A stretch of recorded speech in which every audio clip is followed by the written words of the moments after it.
Many of you might not know that Muslims were the first to really manufacture paper at an international level. That Muslims were the one who spread paper to the entire globe from India to Europe.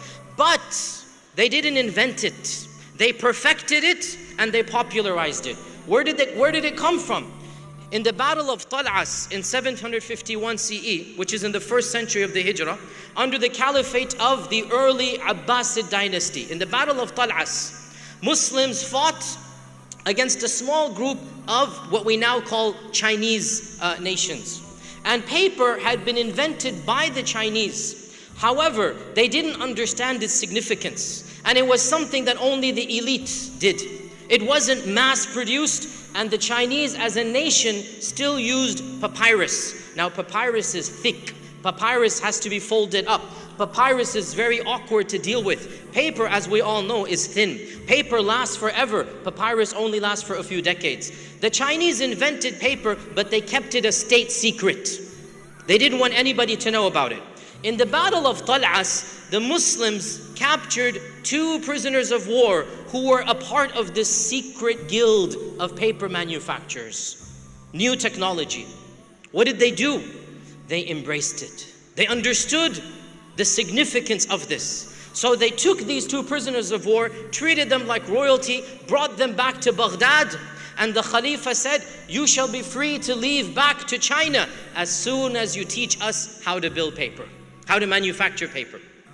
So the Chinese taught the Muslims the art of paper manufacturing, and the first manufacturing mill in the entire Mediterranean world was set up in Samarkand. There was no paper in Europe at the time. There was no paper in India at the time. The first manufacturing mill was set up in Samarkand, and the Muslims experimented and they produced a better quality of paper. And eventually Baghdad, eventually Andalusia, the entire Muslim world produced different types of paper. Once upon a time there was Sulaimani paper, there was Dawoodi paper, there was Samarkandi paper. And by the way, the ancient Chinese, they used to call paper kaghaz. And us Pakistanis, we preserve the heritage and we still call paper to this day kaghaz. This term is ancient Chinese. So we still call paper kaghaz from the ancient Chinese to show you where it actually came from. Eventually the government, the Islamic government, adopted paper as its official means of communication. So paper spread throughout the Muslim land, from Andalusia on the one side, on the west, all the way through Algeria, Morocco, Egypt, all the way through Arabia, Damascus, Syria, Palestine, Iraq, all the way down to the borders of what is now China, Uzbekistan, Tajikistan. Paper became the norm, and with paper, what comes with paper? Books, education, universities, institutions, libraries, because paper is the medium of education.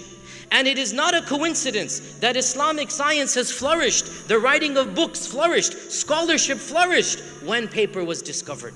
And with paper came, as I said, the largest universities in the world. The first universities and the largest libraries were Islamic libraries. And the fact of the matter is that Muslims were the first to have something that we now understand as being a university. And this is not a braggadocio claim. It is a claim that has been documented by researchers. A famous scholar, George Makdisi, has an entire book called The Rise of Colleges in Islam. You can find it on Amazon. And in it he documents the first colleges and the first universities were those produced by the Muslims. The notion of adults getting an education was something that Islam did. And of course, it's not a coincidence. All of this is happening with the medium of paper flourishing.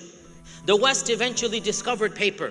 In the First Crusade and the Second Crusade, when they entered Jerusalem and they found the Muslims with paper, they brought it back to Europe. And Europeans, their appetite was whetted for paper. Where do we get paper from?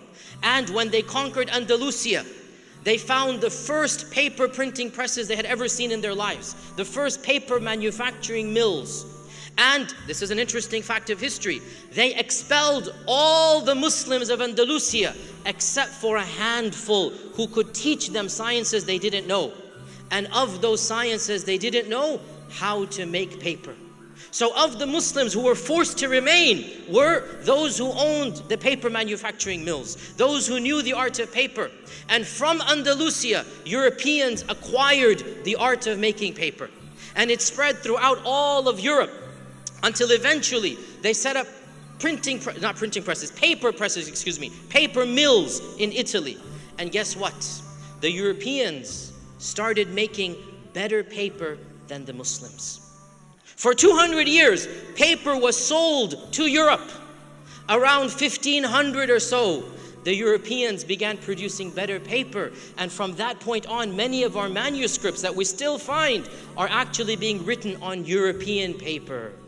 And we see here the beginning of the rise and decline, the beginning of the fall. Paper is coming from Muslim lands to Europe, 1300, 1400. Around 1450, 1500, what happens? The Europeans discover better ways to make paper, better quality paper, stronger paper. So what happens? They begin selling to Muslims. You see the tides of change slowly coming along. And Europe excels in the art of manufacturing paper. Eventually, of course, paper also moves to India in the 13th century. Now, paper is always a sign of civilization and education. Not coincidentally, when paper flourishes in Europe, what happens? The rise of knowledge. The Protestant Reformation, the Renaissance, all of this is happening around the same time that paper is being introduced to Europe. And Europeans have a surplus of paper. And when you have a surplus of a commodity, what happens? You begin thinking what to do with it. What can we do? How can we better utilize what we have in excess of? And therefore, not coincidentally, around 1450, who comes along? Johannes Gutenberg, the inventor of the printing press. And the printing press is considered to be one of the most important technological advancements in the history of humanity, along with the wheel. Basically, number two is the printing press.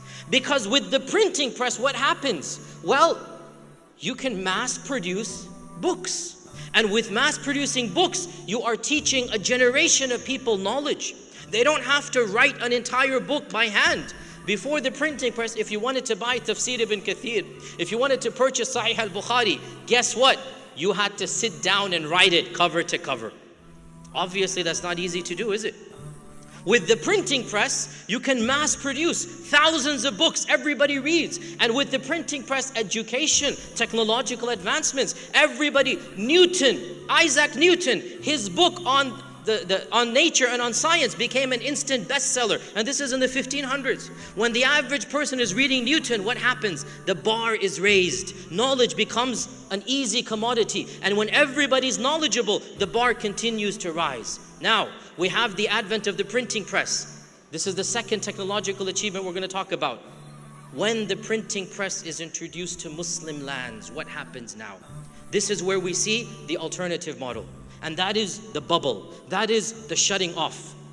600 years earlier, when paper was introduced, the Muslims embraced it. They Islamicized it. They made it a part of their curriculum. Everything is written on paper after 750 CE. 150 Hijrah, everything is written on paper. Before 150 Hijrah, everything's written on papyrus and vellum and leather. After 150, everything is paper. They embraced it. Now what? The printing press is invented, 1450. Muslims hear of the printing press, but now they have a 1,000-year history. Now they think that they know everything. Now they're not interested in change. So what happens? Many of you are not aware of this. When the Muslims first heard of the printing press, they banned it. They prohibited its importation into Muslim lands. They said this is something the kuffar have invented. We didn't invent it, it can't be good.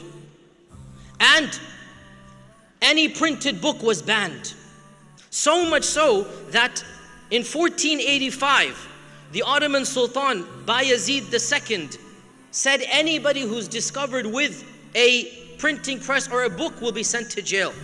And the decree became even worse in 1515. Sultan Salim I said anybody who was found with an Arabic book that is printed on a printing press shall be executed. The punishment for owning a book that was printed was death. Why? There's a lot of reasons. My time does not allow me to go into all of them. But one simple reason: they did not want change. They wanted to somehow oppose modernity. They wanted to live in a shell because they were so confident our ways are the right ways. We are the right religion. We have the true teachings of the Prophet ﷺ, so we don't care if they invented paper or the printing press. We're not going to take it. It was enthusiasm that was misdirected. Yes, we are the ummah of the Prophet ﷺ. Yes, we are Muslims. But where does Allah tell us not to accept modernity? Where does Allah tell us don't accept technology? But there was a sense of supreme power. There was a sense of arrogance. There was also a fear of the printing press. Everybody's going to start reading. What's going to happen? They will become Shaykh Google and Mufti Wikipedia, as we're now scared of in the internet era, right? You ask Shaykh Google for your fatwas. There's a fear of change. So what did the Muslims do? They banned it. In the meantime, books are flourishing in European lands. Thousands and thousands of works. Not coincidentally, Martin Luther's Reformation utilizes the printing press. He prints the Bible in German for the people to read, because before this time, the church had banned the reading of the Bible. The Renaissance is coming right after this, challenging scriptures, interpretation that the earth is flat and the sun is going around the earth, and all of these changes that the church had put on the people. Scientists come along and challenges, Galileo and Newton and all of these people. Thinkers come along that change and challenge the political structure. What happens? The entire theocratic state, the entire dominion of the church collapsed completely, because education was too powerful, and ignorance is bound to lose over education. So Europe was forced to change, and the church was forced to cut itself. And it became the Protestant and the Catholic, as you know, branches of Christianity. It is amazing, brothers and sisters, that throughout the 1500s, 1600s, 1700s, and even the early 1800s, printing presses were manufactured and transported, and books were printed across the world, except for lands of Islam. Can you believe that Hawaii and Tahiti in the 1830s had printing presses in their native languages, and you couldn't find a tafsir or a hadith or a Bukhari book printed in Egypt? Because it was haram, it was not right, there was no such thing. The first person to bring a printing press to Egypt was Napoleon Bonaparte. When he invaded Egypt, he brought a printing press and he put it basically in the Muslim lands. It was forced upon the Muslims. The Ottoman Empire collapsed. Egypt was cut away, as you know, by Muhammad Ali. So many changes came along. Eventually, the Muslims were forced to accept the printing press. And the first printing press was around 1840, 1850, 1860, around the Muslim world. And this is why if you go to any Islamic library, you're not going to find a printed book in Arabic in the 15, 16, 1700s. You'll find plenty of books in English, plenty of books in Latin, plenty of books in Swahili and in Hebrew and in the language of Hawaii. I don't know the language of Hawaii, whatever it is, but you'll find books printed in that language. But you won't find books printed in Arabic. Why? Because we were too scared of modernity. And we thought that if we allow the printing press in, it's going to corrupt the minds of our youth. But what happened? Eventually modernity was forced upon us because we were too scared to embrace it. And when that did happen, it was too late. Within a few decades, the Ottoman Empire collapsed. After that, the Sykes-Picot Agreement carved out the nations that we all know of the Ummah. We had one Ummah, now we have, mashallah, 60 members of the OIC. All of this came about. I'm not blaming entirely on the printing press, of course not, brothers and sisters, but I'm saying there's a mentality that is reflected.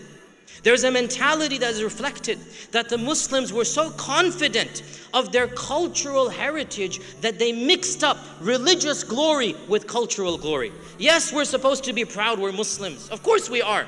Yes, we're supposed to be thankful that Allah gave us the Quran and Sunnah. But where does the Quran and Sunnah oppose modernity and change? Yes, we're not going to change belief in Allah, but paper and the printing press? Come on. So the Muslims could not distinguish between that which should not change versus that which must change.